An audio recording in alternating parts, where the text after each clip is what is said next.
Hi, everyone, and welcome to Triumph Over Lockdown. And I'm changing it a little bit.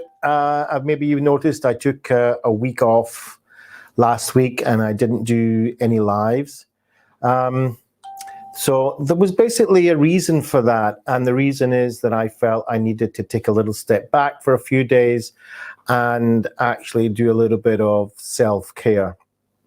So nice to see you joining us. Tell us where you're from. Put your name in the comments if you can. It's great to have you back and see you all again after a week break. And I was just explaining the reason why I took a week break, because I felt that I needed that little break, that little holiday, if you like, from doing lives.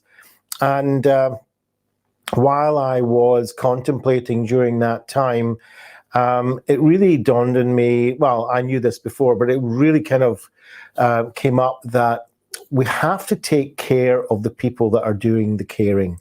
So the therapists, the doctors, the nurses, the emergency staff, the frontline workers, who's looking after them? They're looking after everybody, the care home workers, they're looking after everyone. But who's actually looking after the therapist? Who's looking after the carers? Who's looking after the emergency workers? And I'm calling this CovidAID. And I thought that what I'll do from now on, everybody is welcome as always, but the focus, I think, should be on those who are out there on the front lines, giving of themselves to others, giving their, their spirit, their body, their mind to helping others do well. But we want, I want this program now to be for them. So if you know any carers, if you know, whether it's carers at home, carers in care homes, whether it's doctors or nurses, whether it's, police people or fire people or, paramedics, ambulance drivers, whoever it is that is out there helping others, then I want you to, pass this link on so that they can come in and we can teach skills, have a peer-to-peer group, help each other.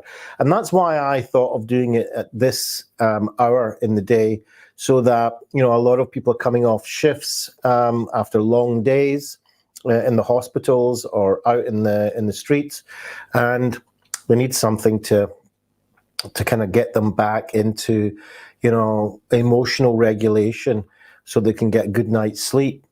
And so I thought, I'll change the hour from earlier in the day to a little bit later on. We can do some meditations. We can do some emotional regulation work. We can do some peer-to-peer, just kind of getting off our chest what's been going on in the day. So I really appeal to everybody to pass this on, the links on, and we will have in this YouTube links on Facebook, on LinkedIn, on Twitter, wherever we can get in touch with frontline workers, emergency staff, carers, and give something back, give something to them, because, who's looking out for them? Not many, to tell you the truth. And so CovidAID is still Triumph Over Lockdown. We'll still be using the same skills that we were using up until now, but we're kind of directing them a little bit more to care for the carers. So Sheila, hi, great to have you on. Thanks for coming in. And, basically this is just a kind of short, came on here thinking, okay, been off, taking my self-care holiday, back in full fighting mode. And I want to kind of direct this more to everybody, of course, in the general public, but to give a little special emphasis to caring for the carers. CovidAID, those who are working in the hospitals, care homes, emergency staff, anyone that you can think of that is looking after others, basically. There's a lot of compassion fatigue out there. There's a lot of burnout happening in amongst those that are caring for our others. So I want to dedicate from now on, we've just heard from the British Prime Minister today that, up until, sometime towards the end of June, that's the kind of target for getting out of this COVID mode, if you like, getting back to some sort of normal. So from now until then, I want to dedicate as much of my time and my work to helping those that are helping others. So helping the helpers, basically, caring for the carers. Thanks, Sheila. I appreciate your support. And it's true, even in the big organizations, a lot of the time there are maybe even psychological services set up for a lot of these people in the caring industry. But the stigma is just so strong that they don't want to approach the internal psychological services in their own organizations, because at one point or another they get a little bit afraid that that's going to reflect on their work record. And I can tell you from my own personal experience in the past, when I was working for organizations, and they definitely had the fantastic psychological services. But, you know, when you go and you think, you know, what my manager's going to think, what are my colleagues going to think if I'm getting psychological help? Of course, they're always going to tell you that it's, you know, confidential and so on, and it is. But at the end of the day, there's something that goes on in our head that thinks, you know, if I'm in trouble, my work's going to know about it, and I'm going to suffer the consequences. So I want to give some skills that we can do on ourselves, that we can help others with, that we can share, even if it's just meditating, even if it's just guiding yourself into that emotional regulation space, even if it's just learning how to breathe, if it's learning how to channel these thoughts and emotions and really distressful body sensations that we can experience when we're under a lot of distress. And there's no doubt about it, those in the caring world today, whether you're a therapist, whether you're you know, in emergency staff, whether you're in you know, hospitals, or you're doctors or nurses, or even the cleaners, you know, it doesn't matter. All members of staff are worried that they're going to get infected. They're worried that there's people dying around them. There's worried that there's people that are seriously sick. They're worried about going home and infecting people in their own families. They're worried that they've not got enough protection. They're exhausted. They don't get a lot of time for breaks. They're working extra shifts. They don't get holiday time. And so all of this is causing our carers in our society to be basically driven towards exhaustion. By natural kind of drive, people that are in the caring industry, and when I say caring, I'm using the widest term of caring. Okay, so even parents are carers. You might be caring for your elderly parents. You might be caring for your children.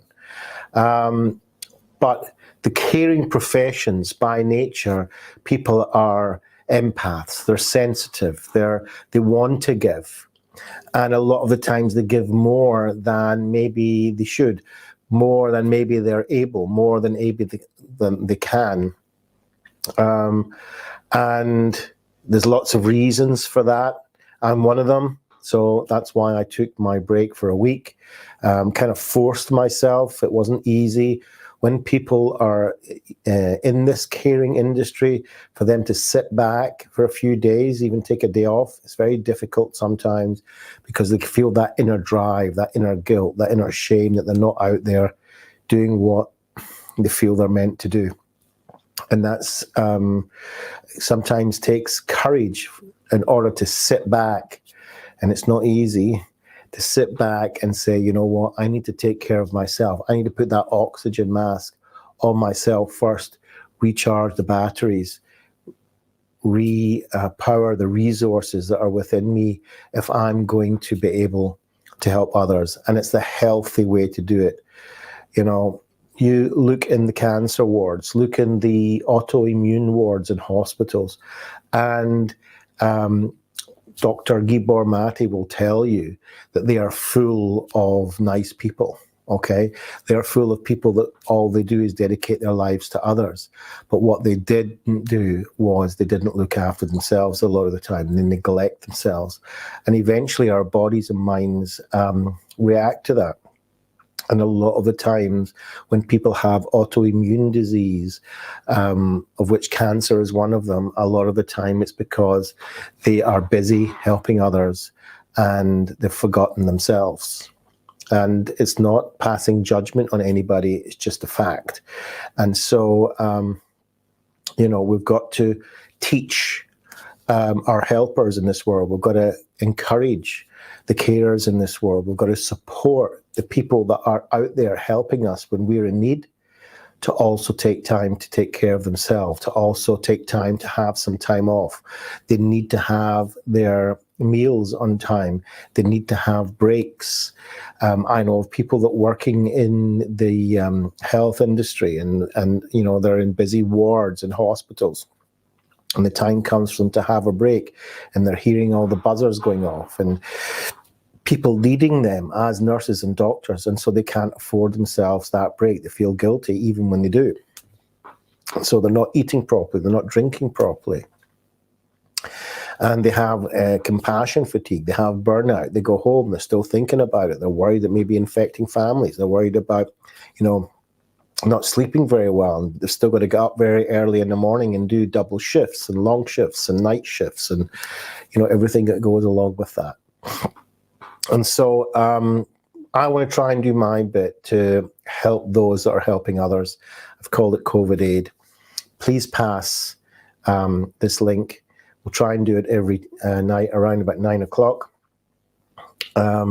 See if that works. If the time needs changing, then we'll be flexible and change the time. In the meantime, thank you very much for listening to me and have a good evening.